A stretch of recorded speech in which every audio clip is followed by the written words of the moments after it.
Alors, dis avec moi, je suis heureux ce matin. Je suis heureux ce matin. Ma fille, libère-toi. Hein? Et ça que tu es venu étudier, c'est ça, non? Tes amis t'attendent, mais tu as choisi d'abord toi. Dieu a conduit vers toi et Dieu a permis que tu sois là. Hein? Est-ce que tu connais le plan de Dieu? Est-ce que tu connais? Je te pose la question. Avant de commencer, est-ce que tu connais? Alléluia. Dis avec moi, le plan de Dieu doit s'accomplir dans la vie. Le plan de Dieu doit s'accomplir. Dis avec lui, le plan de Dieu doit s'accomplir dans la vie. Je suis content ce matin pour la vie et tout un chacun, en particulier la vie du berger de la maison, le prophète Élie. Est-ce qu'on peut acclamer l'Éternel pour sa vie?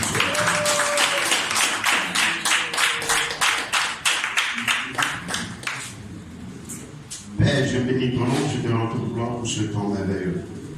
Éternel, nous avons un bout de temps à passer ensemble. Que ce bout de temps, Éternel Père, soit conduit par toi et par toi seul. Que ma personne, Éternel Père, s'efface diminuer, que toi seul croisse, pour que ce peuple soit dans la joie dans le nom de Jésus. Amen. Alléluia. Quel est le thème de ce long programme d'un mois? Oui, maman? Ah, oui, allons-y. Délivre mon âme de la mort. Délivre mon âme de la mort. Ok. Est-ce que tu vas aller chercher dans le programme? Ah, d'accord. Acclame Jésus parce que ton âme sera délivrée.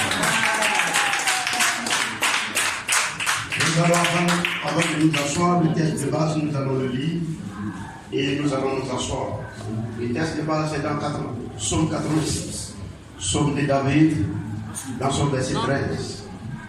Il dit car ta bonté est grande envers moi. Et tu délivres mon âme du séjour profond des morts. Amen. On s'assoit.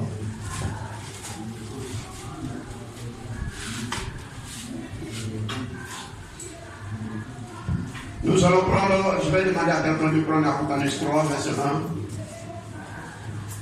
1. Et à une autre personne de prendre 2 rois.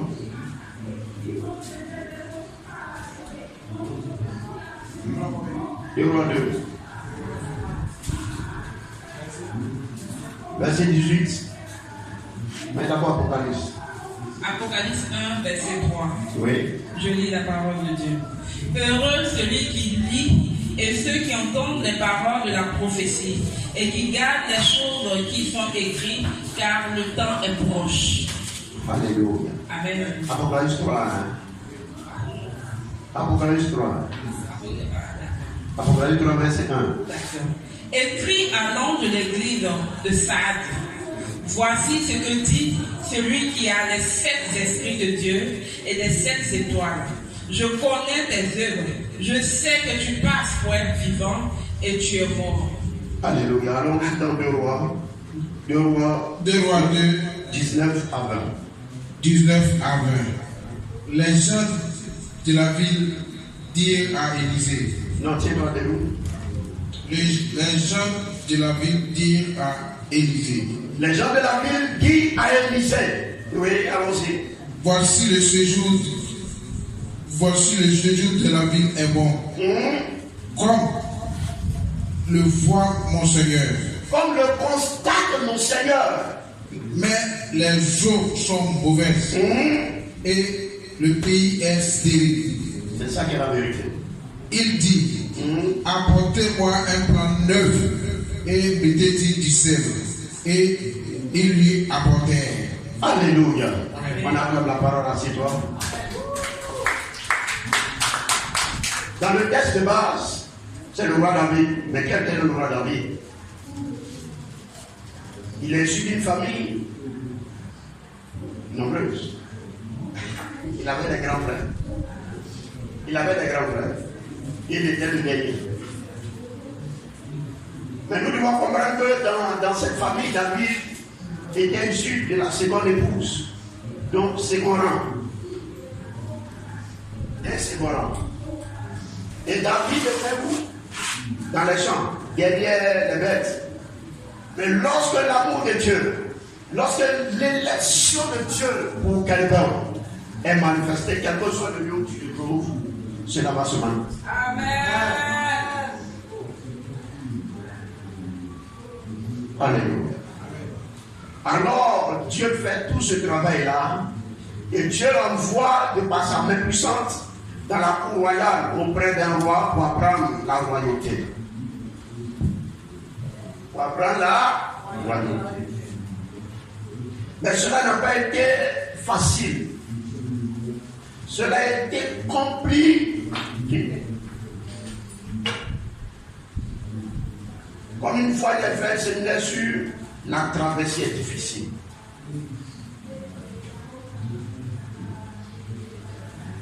Le thème c'est délivre mon âme de la mort.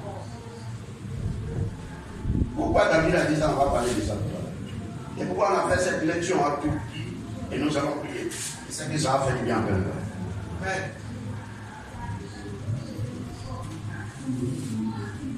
David, là c'est dans la royauté. Mais il y a quelque chose dans sa vie.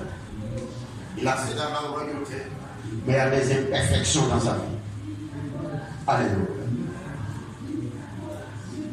Lorsqu'on dit délivre mon âme de la mort, c'est après un constat qu'on fait. Après un constat que je fais de ma vie. Après un constat que je fais, lorsque je regarde à ma vie, et il n'y a pas d'avancement, il n'y a pas d'amélioration. Alors ce cri d'alarme se fait retentir. Pourquoi ce cri d'alarme? Parce que je veux voir les choses changer dans ma vie. Je veux voir quelque chose s'opérer dans ma vie. Parce que les gens se moquent de moi, les gens rient de moi. Je fais tout, mais il n'y a rien. C'est pourquoi j'ai dit dans l'Apocalypse, tu passes pour être vivant, mais tu es mort. Pourquoi? Parce que le spirituel, ton âme qui sera devant Dieu, il y a une condamnation contre ton âme. Et à cause de cette condamnation, même on pourra voir. Jésus. Alléluia. À cause de cette condamnation, quel que soit ce que tu fais, tu es toujours au stade zéro. David est roi. Il est roi. Mais il fait un constat amer de sa vie. Ça ne va pas. Les gens de la vie de Jéricho disent, ils ont fait un constat. Ils sont allés voir quelqu'un du nom du prophète Élisée. Parce qu'ils ont entendu parler de lui. Ils ont vu Élisée auprès de lui grandir. Et ils l'ont vu opérer dans une autre dimension surnaturelle.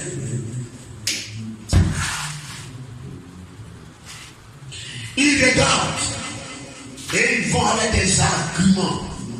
Des arguments. Quel est l'argument que tu vas avec devant Dieu? Ils vont avec un argument solide. Et mon Seigneur, homme de Dieu, toi-même, quand tu regardes la ville là, est-ce que le séjour n'est pas bon? Quand tout le monde regarde, tout le monde veut être dans cette ville. Tout le monde veut habiter là. Tout le monde veut construire là. Demeurer là. Mais nous qui sommes là, nous faisons un constat et nous te faisons savoir ce que nous vivons. C'est eux seuls qui pouvaient le dire. Quelqu'un d'autre ne pouvait pas le dire. Toi seul qui vis la situation, c'est toi seul qui est bien placé pour en parler. Les hommes sont là, ils te regardent, ils disent ça va aller. Mais toi seul qui vis la chose, la douleur, la souffrance. Tu pleures la nuit, tu te lèves. Pendant que les gens dorment, ils rompent, ils rêvent bien. Toi, le sommeil fuit tes yeux. Parce que tu veux voir un lendemain meilleur dans ta vie. Mais cela ne vit pas.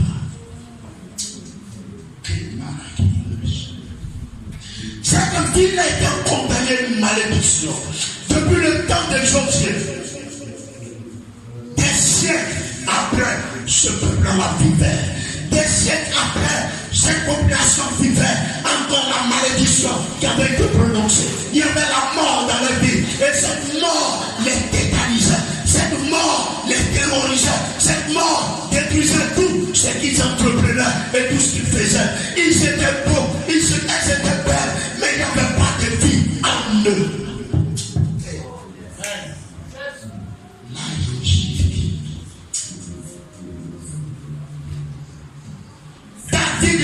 il dit, je suis assis sur le trône, mais quand je me regarde, mes ennemis spirituels sont nombreux. Seigneur, si tu n'interviens pas, c'est pas bon pour moi.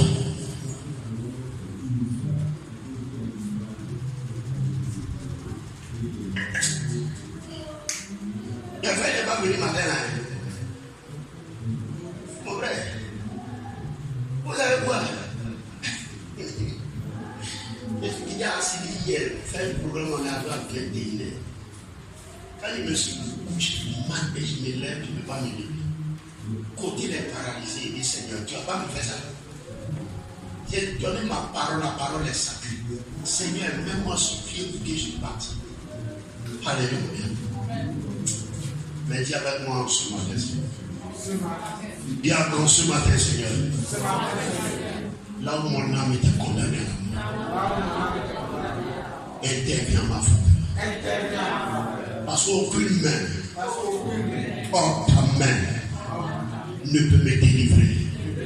Mais seule ta main a la capacité de mon âme de cette condamnation qui était éternelle et qui me rendait misérable aux yeux de ma parenté, aux yeux de ma génération, aux yeux de mon entourage. Éternel, j'ai besoin de toi. Quand je m'habille, quand je sors, tout le monde m'envie. Je suis intelligent, je suis intelligente, tout le monde m'envie. Mais Seigneur, c'est l'échec à répétition dans ma vie. Alléluia. Quand on va être délivré, on veut parler de cette personne qui est dans une prison. Cette personne est condamnée quelque part sur la base des alibis avancés. On peut avancer des faux alibis ou des alibis bien fondés. Alléluia. Alléluia. Amen.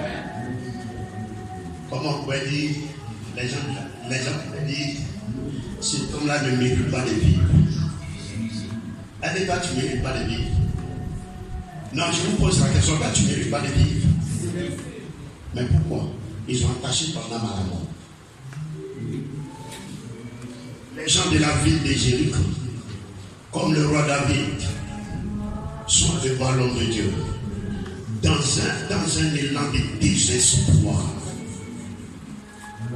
Dans un élan de désespoir, ils étaient désespérés. Ils étaient désespérés. Parce qu'ils ont tout fait.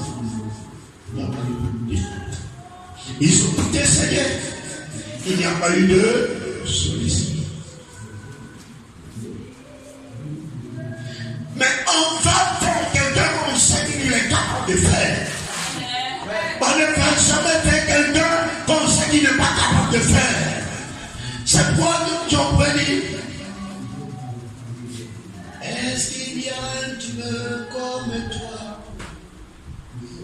Est-ce qu'il y a un Dieu comme toi? Est-ce qu'il y a un Dieu comme toi? J'ai tourné mes yeux partout. Je suis allé partout. Est-ce qu'il y a un Dieu comme toi? Je suis allé partout. J'ai promené mes yeux partout. Est-ce qu'il y a un Dieu comme toi, Jésus? Il n'y a point de Dieu comme toi. Alléluia. Est-ce que réellement il y a un Dieu comme ce Dieu-là? Les gens de la ville ont regardé. David a regardé. David dit, dans ton amour véritable pour moi, si tu n'interviens pas, c'est pas bon pour moi. Alors Seigneur, interviens ma faveur pour que je sois libéré. C'est toutes ces forces de ténèbres. Bien-aimé, si tu ne parles pas, personne ne pourra rien faire.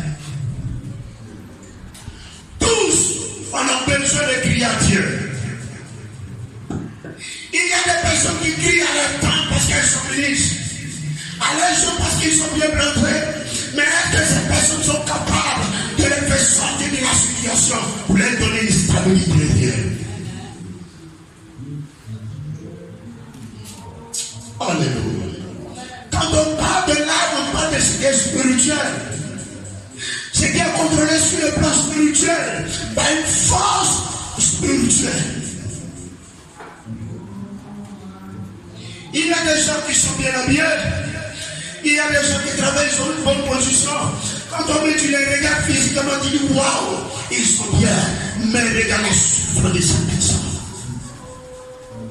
Avant même de les 1 million, les 2 millions ne tombent dans un compte. Chaque 27, il y a déjà le calcul qui est fait sur le plan spirituel. Sur le plan spirituel, le calcul est fait. Parce que l'âme est condamnée à la servitude, à l'esclavage. Ça, c'est pas un style de mort. Avant même qu'on le dise, le kilomètre parce que c'est les dépenses bien dressées. Donc, il travaille pour qui? Il travaille pour être malheureux.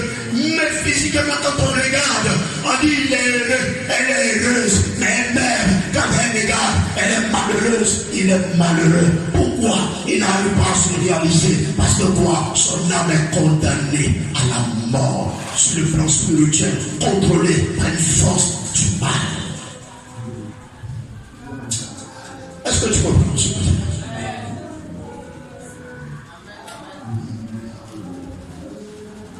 Alléluia.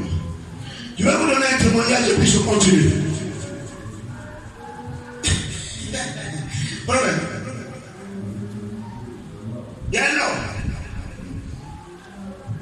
Il dit si tu prêches l'évangélisme, mon frère, tu vas te débrouiller. Tu vas te débrouiller. Mais partout il passait. On le mettait sur des églises. Des 500, 300 membres. Mais quand il arrive là, les gens se retrouvent à 10, à 5. On l'envoie quelque part de vous. Alléluia. Et s'il n'a pas soutien à les femmes, c'est des scandales. Mais quand il te prêche l'évangile,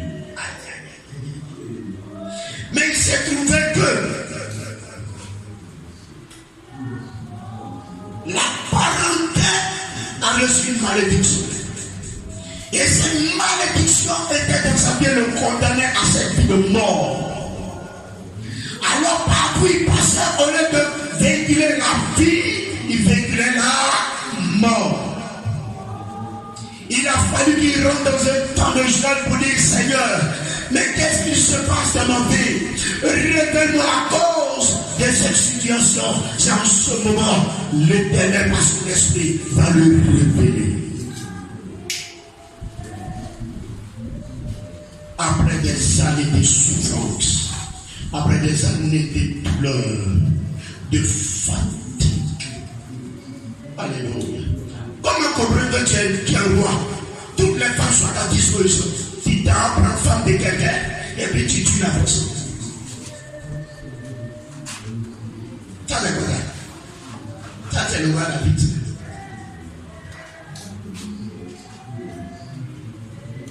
Son problème est gros. Alléluia. Son problème est gros. Mais pourquoi? Parce que son père a voulu. C'est le lien paternel, le lien de sang qui était dans sa vie. Il a eu des femmes de second rang, beaucoup aussi.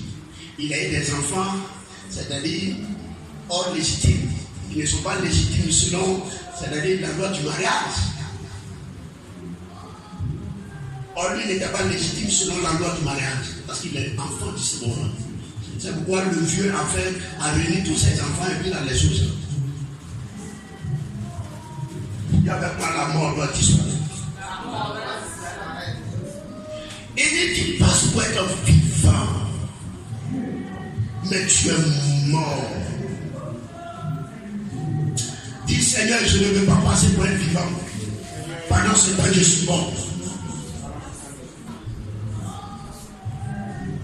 Dieu seul peut nous communiquer la vie. Jésus seul a la capacité de nous communiquer la vie.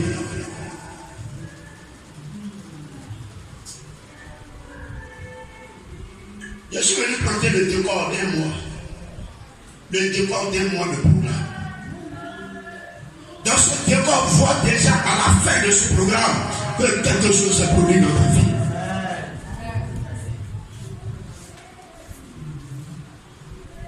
Alléluia. David dit au verset 12, je te louerai de tout mon cœur, Seigneur, mon Dieu. Mais pourquoi il dit je te louerai? Si réellement, éternel, tu libères ma vie de toutes ces choses, en ce moment précis, je peux te chanter, je peux te louer, témoigner de l'éternel Dieu. Mais regarde ce que je dis et regarde ce que je suis. Je suis la richesse de tout le monde. Je suis la honte de ma génération. Oui, Seigneur, je suis bon, je suis belle. J'ai toutes les compétences, mais je suis réduit au stade zéro. Au point où toutes les portes des grâces sont fermées au-devant de moi. Au point où je passe, c'est l'odeur de mort. Au point où je passe, c'est l'odeur du rejet. Les portes se ferment. Mais Seigneur, si tu le fais, je te louerai.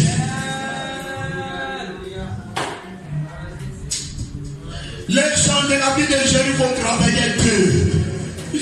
Ils travaillaient dur. Mais vers la fin, il n'y avait pas de récolte. Vers la fin, il n'y avait rien.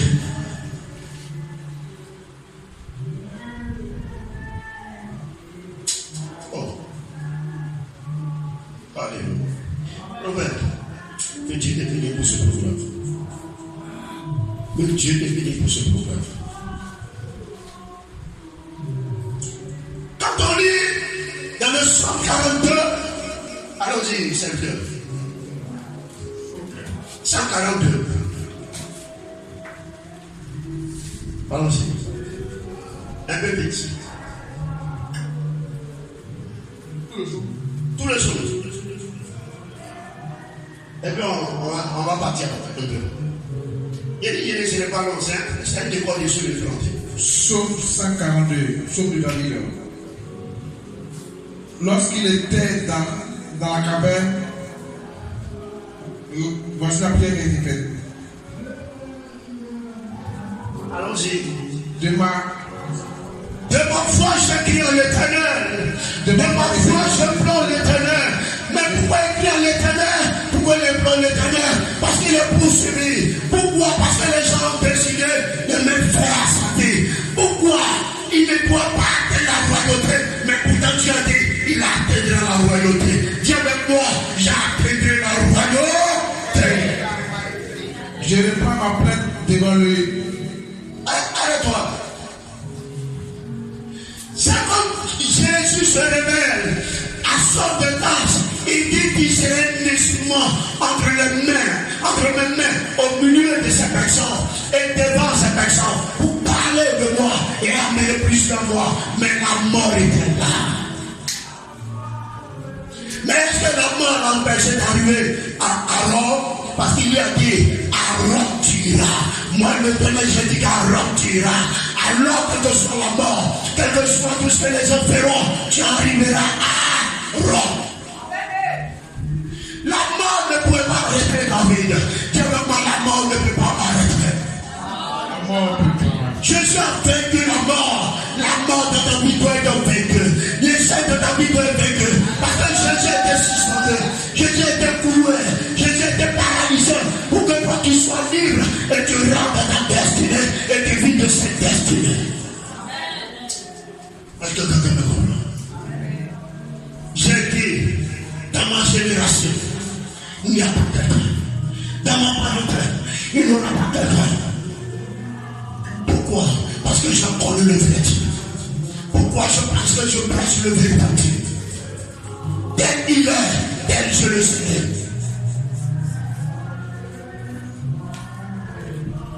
Ils ont tout dévoué. Alléluia, mon frère.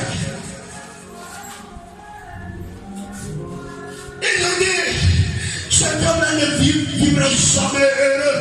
Mais Dieu a détruit les programmes de mort sur ma vie et contre mon âme. Quand j'ai vu le thème, j'ai été tellement en joie. J'ai été transporté dans l'église. J'ai dit waouh, moi c'est vrai. Parce qu'il y a des moments qui font des commerces. Elle se bat, elle se lève à 5h, 4h du matin. Elle dort à 20h, 22h. Mais le produit est mais. Parce que la condamnation, la malédiction condamne les âmes à une mort.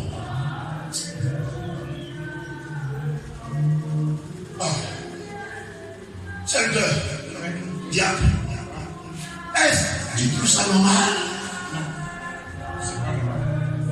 Si le roi David lui-même a dit, Seigneur, délivre mon âme de la mort, c'est qu'il veut dire, nous devons aussi crier à Dieu, Seigneur, délivre mon âme.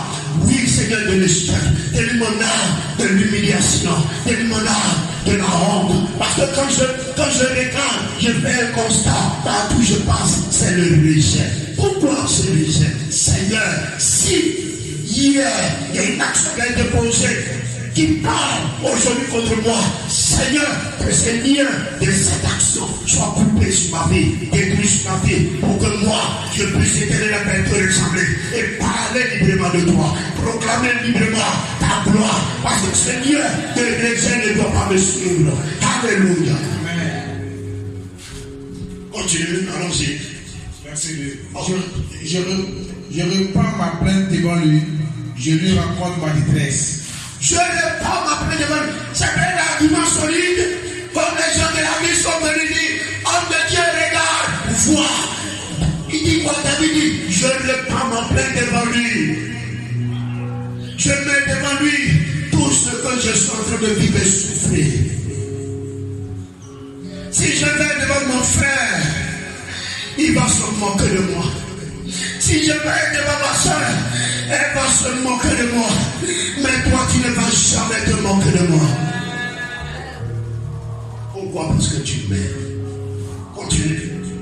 Quand mon esprit est abattu au-dedans de moi, toi, tu connais mon sentier. Quand mon esprit est abattu, quand l'esprit de quelqu'un est abattu, ça attriste l'âme et ça rejette sur le physique.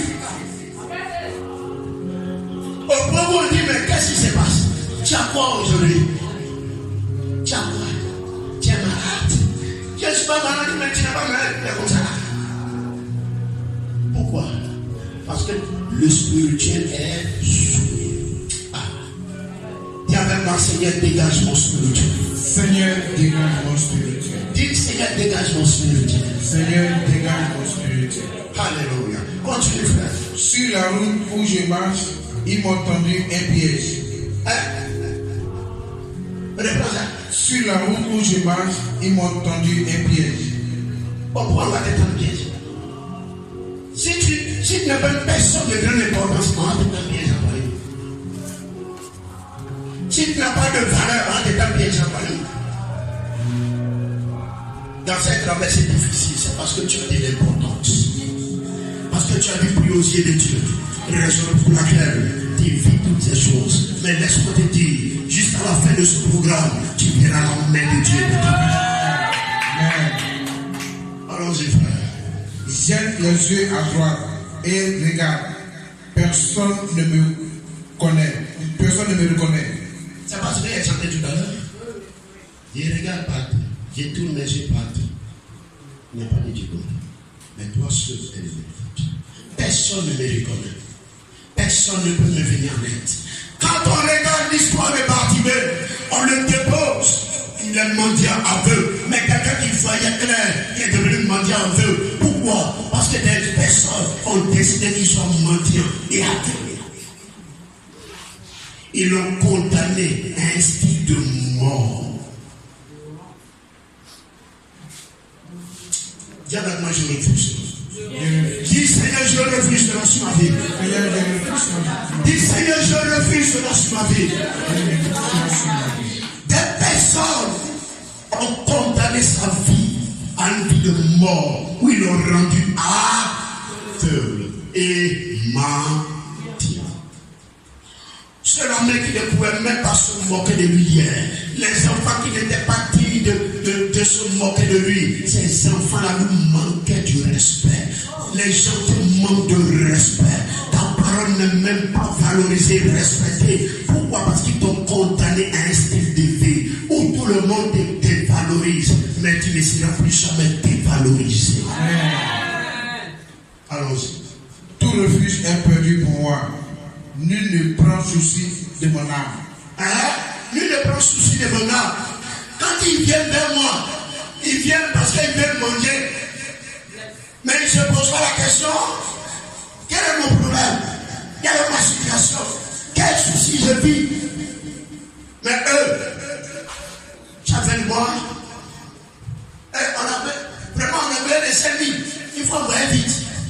Et puis ils te mettent pression. Il te met pression. Dis avec moi, la pression doit s'arrêter. La pression doit s'arrêter. Nul ne prend souci de mon âme. Est-ce que les gens prenaient souci, c'est-à-dire des besoins de la vie de Jéricho? Le séjour était bon. Tout le monde venait là. Tout le monde venait là. Je vais prendre l'exemple et je vais imaginer l'exemple. Quelqu'un vient et garde une grosse cacaque, l'emprisonne ici, en verse, le parfum, mais ce n'est pas en verse, mais le parfum même pas. Donc il s'est fait passer pour un vivant, parce qu'il a l'argent, il a tout le monde a son service, tout le monde a ses pieds, mais spirituellement parlant, il est mort. Pourquoi? Parce qu'il n'a pas Jésus-Christ de Nazareth. Il va vouloir dominer, commander tout le monde. Il va vouloir dire même au prophète Élie, je vais te dire prêche ça, tu ne dois plus prêcher ça. Ça c'est foutaise.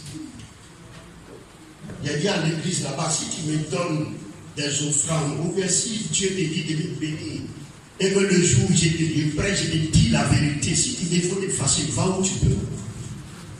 Je t'aurais dit la vérité. Tout le monde me connaît pour ça. Alléluia. Amen. Parce que je ne veux pas perdre mon salut à cause de toi. Regardez. Amen. C'est comme la dernière fois, Prophète. C'est merveilleux. Il est en train de prier, il dit Seigneur, le temps est arrivé. Il y a des. Comment il s'appelle là? Simon des Sirènes. Et tu dois susciter quelque part pour venir relever. Et pour venir prendre le fardeau un peu sur mon cou. Et il arrive là où il doit arriver. Et ce jour-là, quand il est fini, le lendemain était dimanche. Et comme le dimanche, comme aujourd'hui, après le but, je me rends au Yopougon pour aller voir la petite famille. Non, arrivé là-bas. Dis avec moi, c'est merveilleux. C'est merveilleux. C'est merveilleux. C'est merveilleux. Simon des Sirènes, c'est quelqu'un qu'on ne connaît pas, mais Dieu envoie. C'est du 4 jours, hein, on va revenir. Voilà une Simon des Sirènes. Il vient dire, Papa Élisée, il dit oui. Depuis une semaine, Dieu m'a mis à cœur. Tout le temps que je vais faire dans cette entreprise là où je suis, chaque fin du mois, il a loué une somme de 50 000 pour payer la maison. Amen. J'ai dit, il dit, mais toi, t'es guidé. Elle dit, tu ne comprends pas. C'est quand tu viens voir ton enfant ici avec ta femme. C'est là qu'il t'a vu. C'est là le très me dit, tu es un homme de Dieu. Tu étais soutenu. Il dit, mets-toi à genoux. Devant ma belle-mère, il dit, mets-toi à genoux. Mets-toi à genoux, dit, donne-moi une bouteille d'eau. Il a versé sur sa tête. Amen. Amen. Fais-moi revenir. Fais-moi revenir. Elle dit, ton truc là, c'est wave. Il dit, c'est pingouin même. C'est pingouin. Si c'est wave là, c'est bon. Pingouin. Il faut envoyer. Parce que il y a neige. Il peut bien glisser. Alléluia. Amen. Alléluia. Amen. J'ai dit à Dieu, Seigneur, la misère de mon père a vécu. Moi, je dois vivre l'abondance. La honte que ma mère a vécue, je ne dois pas vivre ce nom parce que je suis de toi. Alors si je suis de toi, la vie qui est en toi, c'est de vivre en béni de ma vie. En d'autres termes, s'il y a encore la mort, c'est que je ne suis pas avec toi. David a dit, je l'entends dire, délivre mon âme de la mort, délivre mon âme du séjour profond de la mort, parce que tu es le Dieu vers qui je pose mes regards, et c'est ce Dieu que je suis au pas. Alors s'il y a encore la mort dans ma vie, cela n'est pas normal. Alléluia. Continue. Éternel, c'est à toi que j'écris. Il dit quoi? Allons-y, regarde. Éternel, c'est à toi que j'écris. Éternel, c'est à toi que j'écris. Est-ce qu'il a dit écrit à Maye? Est-ce qu'il a dit écrit à Kokamba?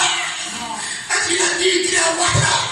Non, il n'a pas dit j'écris à Babo. Il n'a pas dit j'écris à Bétier, non. Tu as crié à nous. Alléluia. Pour la première fois, en 2007, lorsque l'évangile m'a fait entrer à la résidence de Babou, moi-même j'étais étonné. Il dit, c'est Jésus qui me fait entrer ici. Sinon, s'il n'est pas lui, il n'en est jamais rentré ici. Alléluia. Amen. Là où il y a Jésus, il y a la vie. Amen. David dit, c'est à toi que je prie. Allons-y.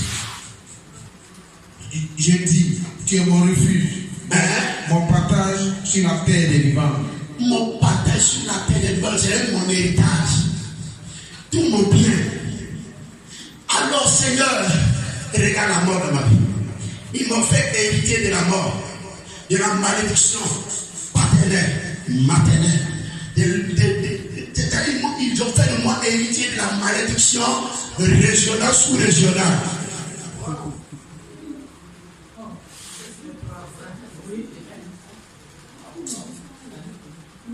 Pourquoi? Dis-moi. Ils ont.